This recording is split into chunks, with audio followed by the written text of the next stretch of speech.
पुणे शहरातील 3 मशिदींवर प्रशासनाने केलेल्या कारवाईच्या निषेधार्थ मुस्लिम समाजाच्या वतीने सोमवारी जिल्हाधिकारी कार्यालयावर शांततापूर्ण मूक मोर्चा काढण्यात आला।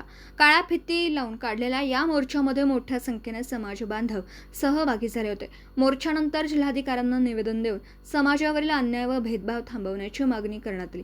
मुस्लिम समाजाच्या प्रतिनिधींनी सांगितलं की मध्यरात्री मोठ्या पोलीस बंदोबस्तात करण्यात आलेल्या कारवाईमुळे समाजाच्या धार्मिक भावना दुखावल्या गेल्या आहेत। या घटनेविरोधात कोणतीही घोषणाबाजी किंवा आक्रमक भूमिका न घेता संविधानिक मार्गाने निषेध व्यक्त करण्यासाठी मूक मोर्चाचं आयोजन करण्यात आलं। जिल्हाधिकाऱ्यांना दिलेल्या निवेदनात समाजातील तरुणांना जाणीवपूर्वक भडकवण्याचा प्रयत्न होत असल्याचा आरोप करण्यात आला। अशा प्रवृत्तींना वेळीच आळा घालावा, संबंधितांवर कठोर कारवाई करावी आणि समाजात शांतता व सलोखा कायम ठेवण्यासाठी प्रशासनाने प्रभावी उपाययोजना कराव्यात अशी मागणी करण्यात आली। तसेच मुस्लिम समाजावर अन्याय व अत्याचार होणार नाहीत याची प्रशासनाने दक्षता घ्यावी, सर्व नागरिकांना समान न्याय मिळावा आणि धार्मिक भावनांचा आदर राखला जावा अशी भूमिका समाजाच्या वतीने मांडण्यात आली। मोर्चा दरम्यान कोणताही अनुचित प्रकार घडू नये यासाठी जिल्हाधिकारी कार्यालय परिसरात कडक पोलीस बंदोबस्त ठेवण्यात आला होता। शांततेत पार पडलेल्या या आंदोलनामुळे शहरात या विषयाची व्यापक चर्चा सुरू झाली आहे। आज समस्त मुस्लिम समाज समितीच्या तर्फे सांगलीतील तमाम मुस्लिम समाजाला मुस्लिमाच्या विरोधात होणाऱ्या अन्यायाच्या विरोधात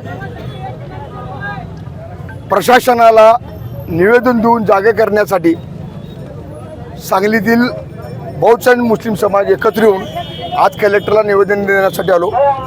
निवेदनाचा आशय असा होता की सांगली शहरामध्ये वारंवार मुस्लिम समाजाला टार्गेट करून वारंवार मुस्लिम समाजावरती त्यांची डुसकी भडकली पाहिजेत, त्यांची माती भडकली पाहिजेत, त्यांच्या हातून चुका झाल्या पाहिजेत, त्यांच्या हातून काय अनर्थ घडला पाहिजे ह्या उद्देशाने मुस्लिम समाजाच्या विरोधामध्ये वेगवेगळे आंदोलन चालवले गेले। त्यामध्ये लँड लॉ जे आहेत, लँड जे आहेत, परत मशिदीचे जागेच्या बद्दल, मद्रसाच्या जागेबद्दल वेगवेगळ्या पद्धतीनं लोकांपुढे खोटं बोल, रिटून बोल असे उद्योग करून मोठ्या संख्येनं जमा होऊन प्रशासकावर दबाव टाकून आता त्यांच्यातनं काय होत नाही म्हटल्यानंतर प्रशासनाच्या मार्फत मुस्लिम समाजावरती अन्याय करण्याचं काम चालू झालं। परवा 25/5/2026 रोजी एका रात्रीमध्ये प्रशासनाने कुठलीही नोटीस न देता कोर्टामध्ये केसेस चालू असताना रात्री 1:30 वाजता कारवाई चालू केली आणि त्या रात्रीच्या 1:30 वाजताच्या कारवाईमध्ये एका रात्रीमध्ये मुस्लिम समाजाच्या धार्मिक कामासाठी उपयोगाला येणाऱ्या 3 वस्तू तिने पाडल्या। त्यांना कुणीतरी विचारला पाहिजे, त्यांना कोणतरी जाब विचारला पाहिजे ह्या उद्देशाने आज आम्ही सर्व तमाम सांगली शहरातील जास्तीत जास्त लोकांनी एकत्र येऊन कलेक्टरला निवेदन दिलेलं आहे की आमच्यावरती संघटनेचा जातीवाद आणि त्याच्यानंतर प्रशासनाचा जो जातीवाद चालू आहे तो ताबडतोब थांबवून द्यावा आणि आम्हाला न्याय देण्यात यावा अशी आम्ही आता मागणी कलेक्टर ऑफिसकडे केलेली आहे।